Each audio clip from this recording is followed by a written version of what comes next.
wear my hair down to my back, or I cut a bob and do it. The great Baobab tree has fallen. A strong cold wind blew, and the malams kept flew. A heavy fear gripped my soul, a reason I did not know. The nocturnal owl cried at daytime, and I was shocked to the spine.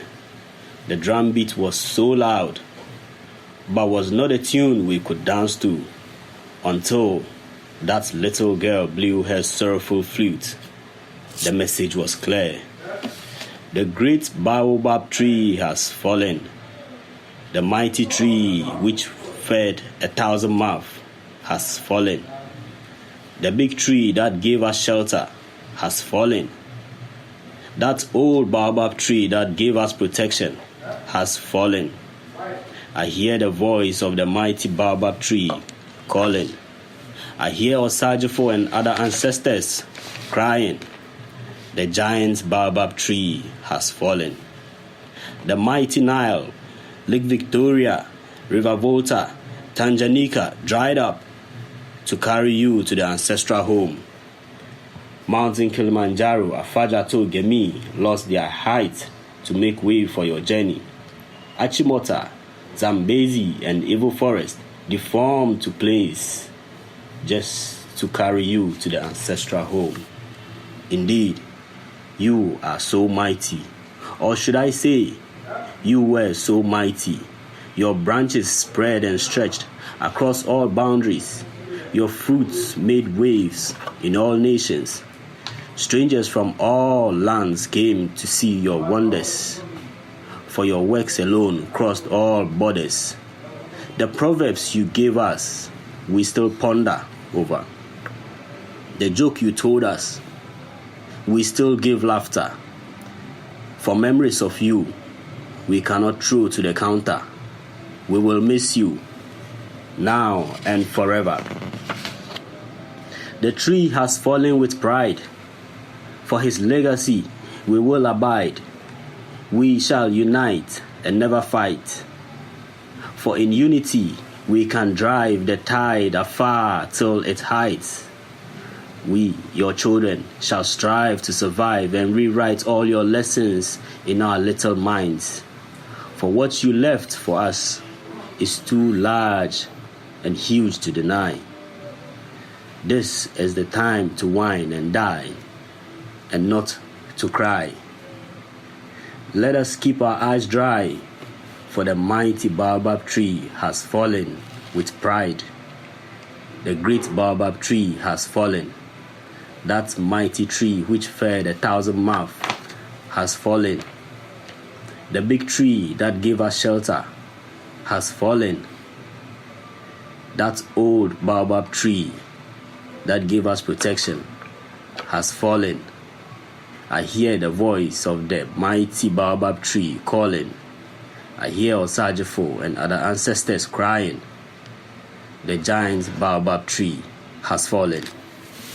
Welcome to Two Madness Podcast. Today talking about a man, his legacy, and a tragedy. The man Robert Mugabe. And we just heard the voice of an author, a poet, and a filmmaker, Ralph Dinko. He's my guest on today's segment on Robert Mugabe. Welcome, Ralph. Thank you, bro. Charlie, everything cool? Everything cool by grace. So we are still mourning the death of a legend, Robert Mugabe. And I remember last 2 years when you sent me a picture of your book titled Mugabe. I was wondering why Mugabe, why not Nkrumah? Because I've seen people write about Nkrumah, Lumumba, and all that, and you chose Mugabe. He was still alive then, and last week he passed on. So I felt right for us to talk about his legacy and everything he went through as that figure, as that Pan-Africanist. And you wrote a book about him. So you are the right person for us to come around and talk about him. So welcome. Thank you.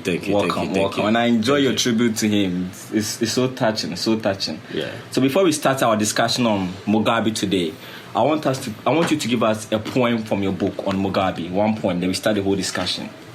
All right. So this poem is titled Mugabe. It's quite short, but it's powerful. Okay. Hail the son of Marcus Garvey. Here comes the brother of Muammar al-Gaddafi. That is the student of Ernesto de Che. I am talking about the neighbor of Yahya Jammeh. Mugabe. Son-in-law of Kwame Nkrumah. Cousin to Patrice Lumumba. Teacher of Thomas Sankara. Learner of King Mansa Musa. Mugabe. The leader, the Dalai Lama, the soldier, the Imamu, the fighter. Mugabe. Powerful. Rest in peace to Mugabe. Rest in peace. So, how did you get this idea of writing a book on Mugabe? Well, I really wanted to tell people about a different side of Mugabe. And also I was passionate about celebrating a legend, one-time legend. And before he died, Africans are usually... we usually like to celebrate people when they are dead and when they are gone. Yeah. And as at the time I wrote this book, Mugabe was still alive. Yeah. And the embassy of Zimbabwe in Ghana, they celebrated the book and they presented some copies to the man himself, and he loved it before he died. So I'm happy that I celebrated him before he died. Wow. Yeah. That's powerful. That's powerful. Personally, I've read a couple of stories on Mugabe when he was still alive. Yeah. And his stories keeps changing because from every point of view, from every writer or historian, they give a different perception about him, which is normal to write about people from how you see him. Today I want to learn more. I want to dig into the man's life from your point of view as somebody who is passionate about Pan-Africanism and people who came through for us on this journey. So who was Robert Mugabe? Robert Mugabe grew up in Zimbabwe, but he had a mindset of like Nkrumah or Marcus Garvey. He didn't just want to set people free, he wanted them to be liberated for life. And that explains why when he became the president, the first thing he decided to work on was the minds of the people, the minds of the citizens, Zimbabweans. He decided to give them free education. So if we want to talk about the most educated people in Africa, it is the Zimbabweans. Yeah. In Zimbabwe, there are over 80% of them, should I say over 90% of them are literate. Yeah. So to bring it to the normal layman's understanding, if you walk in the street, every layman, at least anyone you talk to in Zimbabwe has about his first degree. Wow. Yeah. Wow. Yeah, so that explains why when there was an upheaval in Zimbabwe, when they toppled Mugabe, we didn't see bloodshed. We didn't see people take up arms to kill their neighbors and their families and friends. But it was actually a peaceful transition. Yeah. I don't want to call it that it's a coup d'etat or they decided to topple him, but I think the best word is a peaceful transition, because he was the commander-in-chief of the military, and the military took power from him, and they decided to even sit down with him to write an agreement that, listen, you are getting out of power today and forever. But due to this, we still respect you. You are a living legend, and we're not going to persecute you or any member of your family. We are actually compensating you with this amount of money, this number of houses, and about 23 staffers for you. Who does that? It doesn't happen in Africa. Yeah, it doesn't happen in Africa. So that is why when people say, "Oh, Mugabe was a dictator, Mugabe killed people and all that," I ask myself, listen, this is a man who was about 94, 95 years old when he was toppled or he was kicked out of power. They didn't kill him, even though he had a military. There were so many allegations of corruption in his time, and they said his wife did this and that and that. Yeah. I mean, this would have been a moment where they would have just caught him and taken him to court. Yeah. We have seen so many former president in Africa, immediately they are out of their presidency or power, they take them to court. Yeah, and they're still in court. Some are killed. Yeah, some are killed. Yeah, true. You know, so Mugabe has a different story, and I think it's a positive story.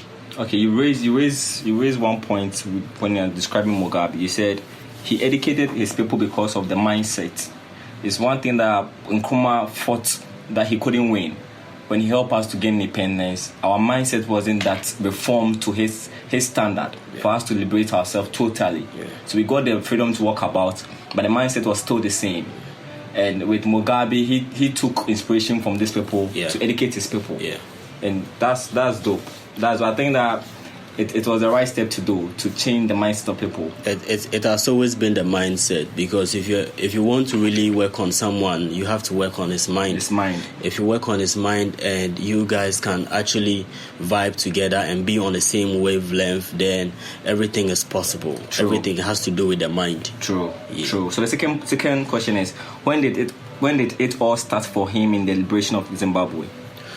Okay, so Mugabe, growing up, he really wanted to educate himself. Mm-hmm. It was when he went to South Africa to study, that is when he started joining this Pan-African movement. Okay. And ANC was very huge in South Africa by that time, and they were also in apartheid. Mm-hmm. They were fighting for liberation too.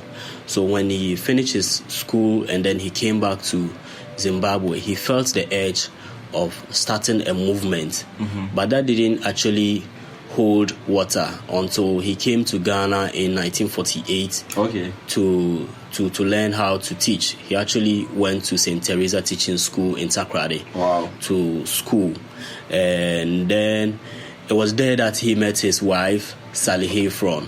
And according to Mugabe, he learned a lot from Nkrumah, because that was the same period where Nkrumah formed the CPP movement in Salt Pond, and then it was catching up from all over the country. And for someone who actually lived in a country where the whites were dominant and blacks were suppressed in Zimbabwe, he thought that no, Nkrumah was a great influence on his life and he really needed to learn more. So he took up a course at Winneba to study Nkrumah the more. Wow. Yeah, so he learned Nkrumah and had a diploma in Nkrumahism, and he decided to go back to Zimbabwe. So Nkrumah was a subject to learn. Exactly. Wow. Nkrumah was a subject. Nkrumah Ideological Institute. It's actually a school in Winneba. Okay. Yeah, so you can actually go there and get yourself educated on Nkrumahism, Gaveism, and Pan-African movements and all that. Yeah. So at that same point, Ghana was like a political mecca for African liberators. So people like Patrice Lumumba, you can mention the likes of Jomo Kenyatta, all of them, they were trooping into Ghana and going, just coming to learn about liberation, how to fight for independence. Yeah. So when Mugabe actually went back to introduce his girlfriend Sally Hayfron to his family, he was met with a lot of shock and surprises. So there was an influx of white people all over Zimbabwe, and the capital then was Salisbury, and the country itself was Rhodesia, not Zimbabwe. Yeah. So what happened was that he got there and he was so shocked, because all the lands and then the houses, everything was taken over by the whites, and a portion of the land was given to the Zimbabweans, which he felt like no, it got to him a lot, and instead of coming back as earlier planned, he decided to stay and then form a movement and then fight for the liberation of the black people. Wow. Essentially. So that is how the whole movement started. Basically. So aside Nkrumah, are there other revolutionist leaders who inspired Mugabe too? Yes. So Mao Zedong of China influenced him, according to Mugabe himself, a lot from Gandhi. Yes, Gandhi also influenced him, and Marcus Garvey. Yes, Marcus Garvey also influenced his life. And then he also read a lot about Marxism. So Karl Marx and then Friedrich Engels actually influenced his life a lot. Okay. Yes. Okay. Can you paint a brief picture of the struggle for independence for Zimbabwe from the point of view of Robert Mugabe? Okay, so in Ghana, if we want to talk about our independence struggle, you could see that a lot had to do with paperwork, writing, like Nkrumah actually starting the evening newspaper and using it as a form of a platform where he could actually lambast the elitists, the whites, and the capitalists. Okay. But in the southern part of Africa, it was a different story. Okay. Places like South Africa, Namibia, Mozambique, Zimbabwe, I mean, they were met with brute force. Okay. Yes, they were killed. They were dragged behind pickup trucks and even horses until they died. Wow. An example is Steve Bantu Biko, who actually decided to liberate the mind of the people, and then he actually died. They dragged him from one city to the other. Wow, Steve Biko. Yeah, Steve. Yeah. So that's how Steve Bantu Biko died. Wow. And you can talk about Mozambique, where Samora Machel actually decided to fight with the Cuban revolutionary soldiers. They fought so hard against the Portuguese, and when the Portuguese were leaving the country, they decided to blast all their railways, all their offices, their everything. So everything was just so mashed down that there was nothing. They had to start from the scratch. Namibia, the example is already there because the black people or the Africans were beaten up and they were taken to the desert. And Namibia is actually a beautiful place. Yeah, it's a beautiful one place. Of the beautiful places in Africa. Yeah, but the original settlers were sacked and taken to the desert, the Namib desert. That's why they have the Bushmen. They still eat, worms and other things. Yeah. So, and then in Zimbabwe itself, I mean, Ian Smith actually decided to raise a military force and police. They call them the riot police, and every demonstration, I mean, thousands of people died. Wow. Yeah, so it was met with brute force. It wasn't just about diplomacy where you can go and give speeches here, go and do elections here like Nkrumah did in Ghana. So this was different. Yeah, it was quite different. So later in life, Mugabe realized that no, he couldn't just be going around organizing people for demonstrations and then giving speeches. So he had to raise an elite force made up of teachers, arm them, give them guns and ammunition, and then they entered into the bush to go and fight as rebels. Wow. Yeah, so he used diplomacy. It didn't work out, and he had to use force with rebels. Wow. And one unique thing is that is the first thing that I've seen that an African actually raising rebels out of teachers. Yes, he went. Educated people. He didn't go to the junkies or say the laymen. He actually raised teachers, and that shows something here that when you spoke about the mentality, shaping the mind before you set off the battle. So these people they can read and write. Yeah, they know good and they wrong. know everything. They know everything. Yeah. For them to follow him and take up guns, it means that they truly believe in the liberation of their people too. Exactly. They were not forced into it. No. You couldn't trick them. No. Mugabe is powerful. Yeah. So he was actually caught up, and then he was taken to prison, jailed, and people do not know. Mugabe spent 10 years in jail.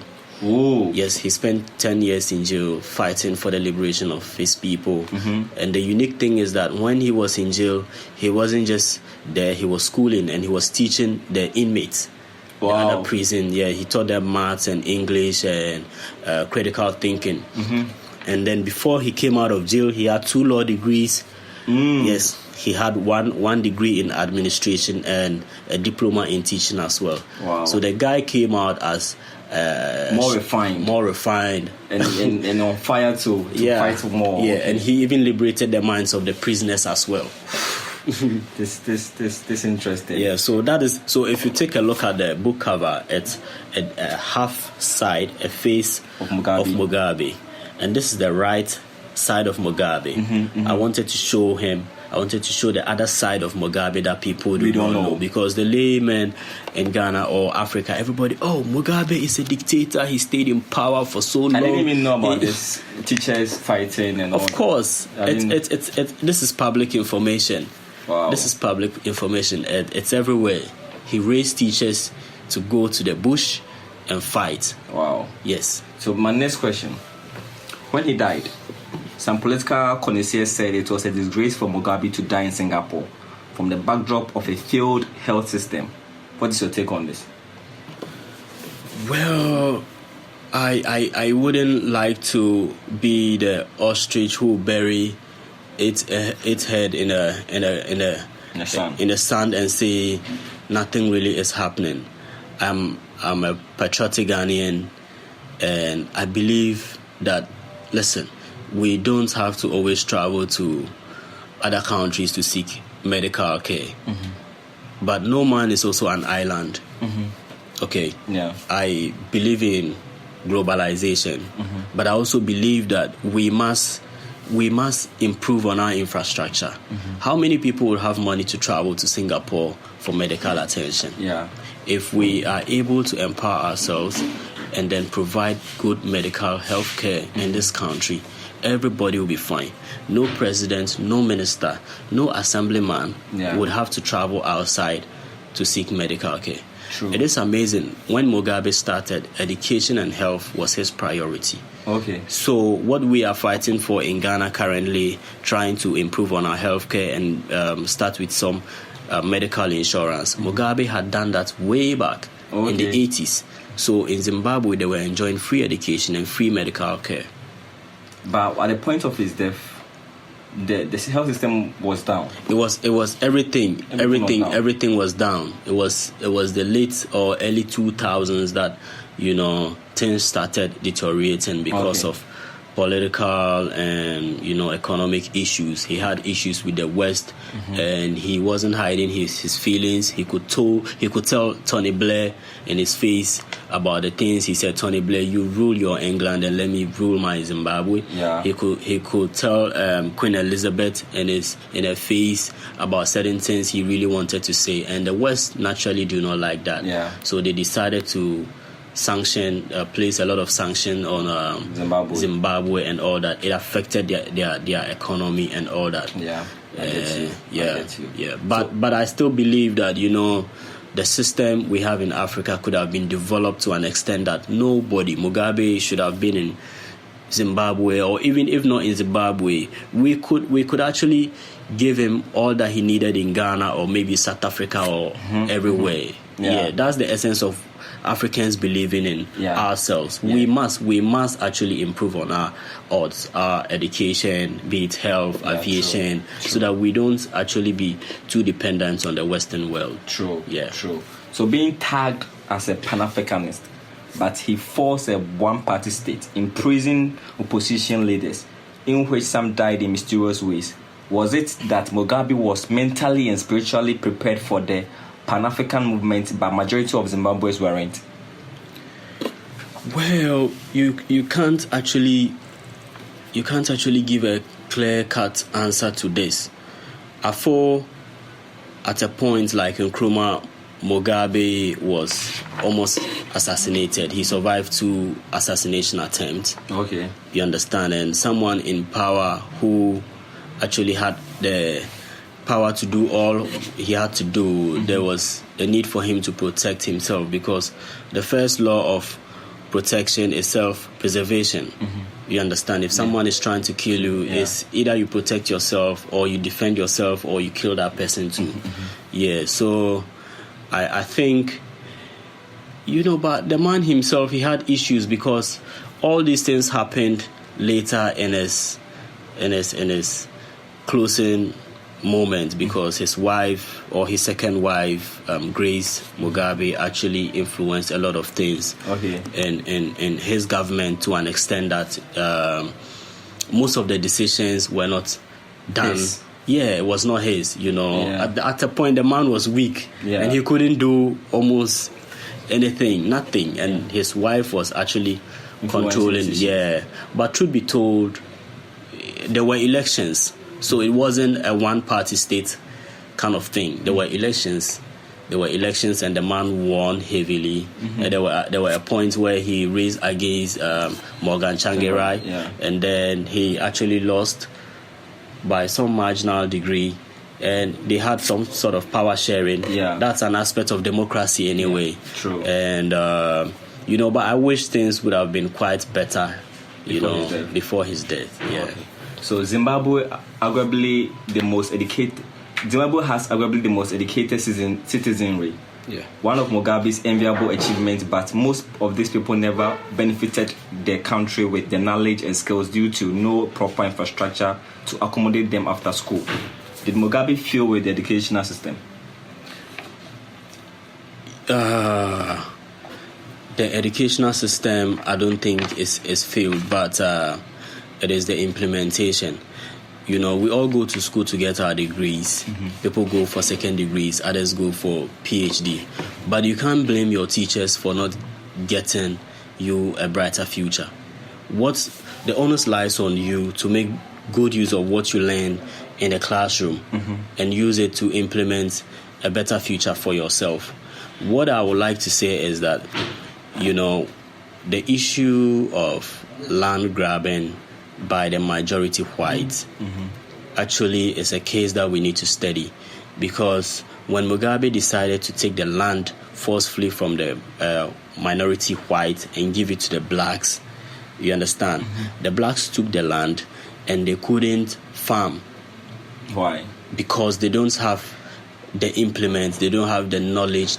At a point, Zimbabwe was the breadbasket of Africa, exporting food to even some parts of Northern Africa, West Africa, East and Southern Africa. Okay. So the few whites who owned the land were farmers. They had the machinery to do what? To do the farming. And that is why Zimbabwe was flourishing at that point.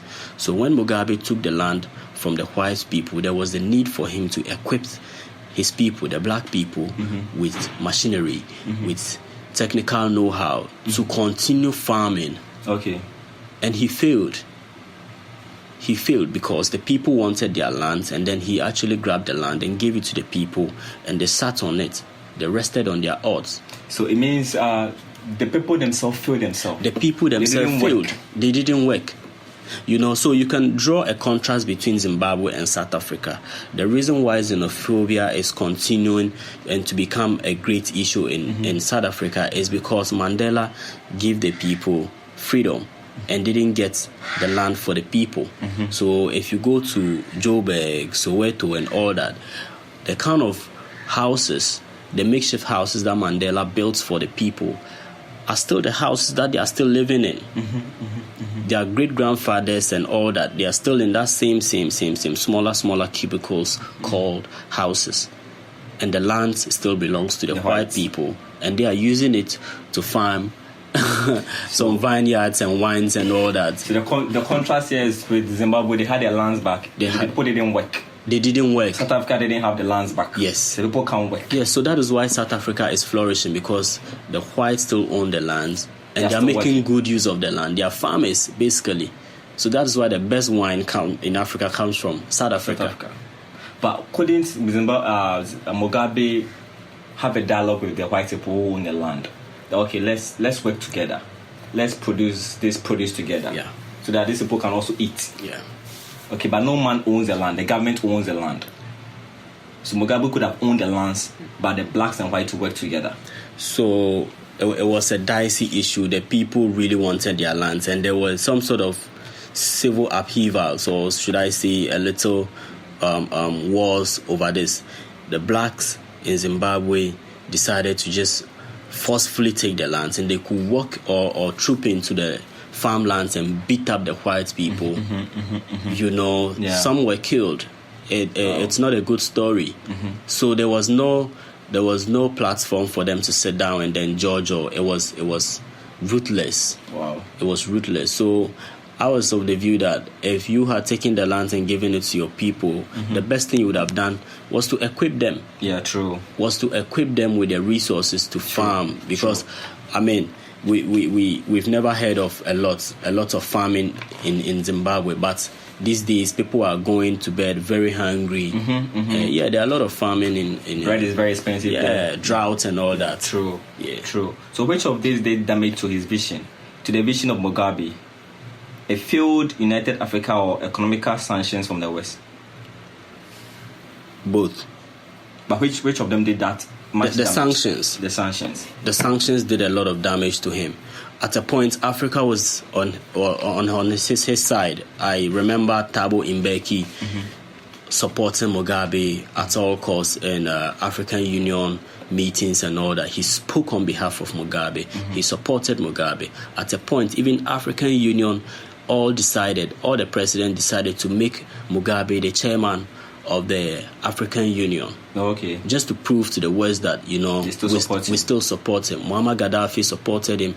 Jerry John Rawlings, I remember, supported him and all that. And Ghana has always been behind Zimbabwe and Mugabe. You understand? So I think the sanctions actually weakened the economy of Zimbabwe. And it brought about a lot of unemployment to an extent that they were recording over 80% unemployment in Zimbabwe.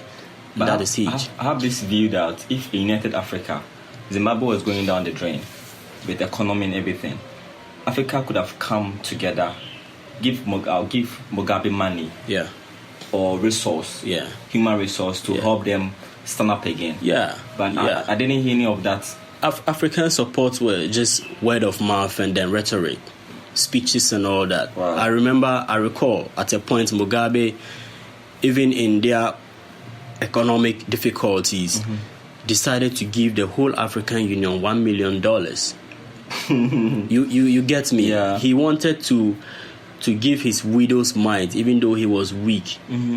He wanted to support the African economy with $1 million, and he did that. Wow. You get me? Yeah. And I expected a lot more from Africa than just talking and then giving speeches. So the West will never buy into somebody who is against them. So I thought Africa should have come together to help. And that is one thing we would need from now on, because a lot has happened. If you look at what happened to Muammar Gaddafi, he was almost left like a lone fighter fighting for himself. True. And the entire West decided to galvanize and gather their resources and kill him. Yeah, true. And Africa, no African country decided to send a troop or even wave a white flag of peace in support of Gaddafi. True. And he just died miserably. Wow. Yeah. True. So my next question. There's always a downside to every hero's ideology, which sometimes inversely makes him appear as a villain. Can we forgive Mugabe and engrave him as an African hero who is worth celebrating? Mugabe is an African hero. He is a legend, or he was a legend. Mugabe will go down in the records as one great man who liberated his people. Truth is that because we didn't live in that era, we cannot actually appreciate the gravity of wickedness that was bestowed on the people of Zimbabwe. Yeah, true. But those who lived in that era will always relish and always hail Mugabe as a hero. Today, people, Ghanaians, will not actually appreciate the independence struggle. Will not appreciate it. But if you talk to your grandfather, those who were there, they will tell you what they went through and what Nkrumah brought to them. True. You understand me? So let us not be like the ordinary people who will just read everything and then just make up our mind. We should dig further. We should look at the alternative media, because if you want to listen to the mainstream media alone, you will be driving in a direction where you'll be miseducated. But get informed by listening to the alternative media. True. Read further, ask questions, probing questions, and that is where you know that Mugabe actually had his downsides. He had issues. He was human. He was human, yes. But the man was actually a great man. He liberated people. He gave them education. He gave them free medical care. He supported the poor. You understand? Yeah, true. So your closing remarks on this beautiful topic, because I can't talk much. I've heard so many things that I've not heard before regarding to Mugabe. Yeah. About how he raised up teachers to fight, about his donation to African Union, a whole lot. And I'm grateful for you coming. So your closing remarks. Well, today Mugabe is being buried at the Heroes Acre in Zimbabwe, and I like the fact that the stadium was almost full. I was watching it on SABC this morning, and speeches from Cuba, Russia, China, US, everywhere. Mugabe was a great man. He was the man that was called Sir and was knighted by the Queen herself. Okay. Yes, he was one that was celebrated by America, China, Russia, and Africans. And he did a lot of things for Africa and Africans. He is celebrated. And what I would like Africans to know is that, you see, at a point in a man's life, we have issues. We cannot say that Mugabe was an angel. He actually had his own issues. But truth be told, the man, he did well. He did well. True. And I will encourage every listener to go beyond the rhetoric, go beyond what is usually spewed out by some communicators out there. People have their own philosophies behind reasons behind their statements. You understand? True. People may not be the ones supporting him, but they probably have the microphones and the mouthpiece to make the noise. True. Yeah. True. So, all in all, I would say Mugabe did a great job.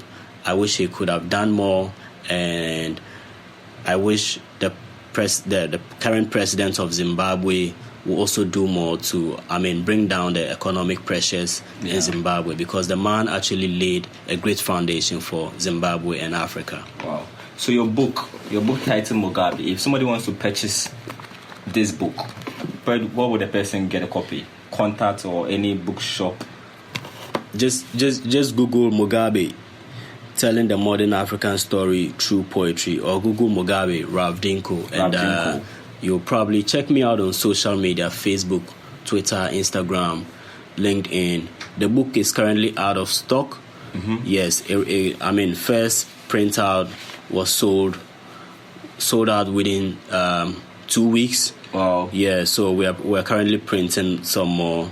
Okay. We don't really have a publisher right now, but we are self-publishing. Oh, wow. We're still pushing it. And it's on Amazon too, so check it out. Just Google Mugabe, and then you have it. The name is Rav Dinko. Dinko, if you want to read more on Rav Dinko as an author, check him on social media platforms, Rav Dinko. Amazon too. You can purchase the book on Amazon, Rav Dinko. The book is Mugabe. Charlie, thanks for coming. Thanks, I'm enlightened. I don't know, I'm shocked too to hear the other side of Mugabe. Yeah. God bless you for coming. Thank you, and you're doing a great job. Thank you, Charlie. I listen to you all the time. Thank you. So, Two Mad Beans. I appreciate it for having me. This is a new week, a new episode. Bye. What you should do. I'd rather do me, so you can do you. You're following the crowd, I'd rather break rules. You're copying trends, I'd rather invent. I got nothing to prove, and neither do you. Said I'd rather do me, so you can do you. You're following the crowd, I'd rather break the rules. And you're copying trends, I'd rather invent. I got nothing to prove, but neither do you. I'm just doing me. Why don't you do you? You should do. That's what you should do. I'm gonna show you. I'm gonna show you how you can do you. Just do that's what you should do. You should just do you. I'm just doing me. You try doing you.